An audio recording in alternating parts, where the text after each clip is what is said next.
Hey everybody, this is Alex Merced, Senior Evangelist here at Dremio to tell you about what is data as code or Git for data, this really cool, exciting trend that we've been talking about here at Subsurface.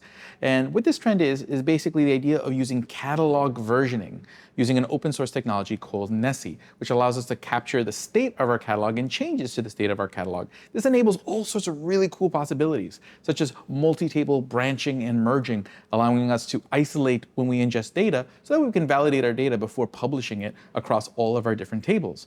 Also allowing us to create branches to have experimental zero copy environments without having to sort of duplicate our data to create these kind of experimental environments. We have multi-table tagging, so that way you can easily replicate and go back and time travel the catalog across all your tables.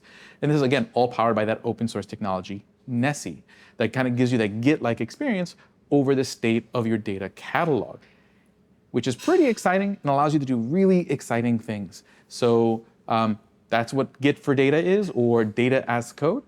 Thank you very much for checking this out. I'll see you in the next one.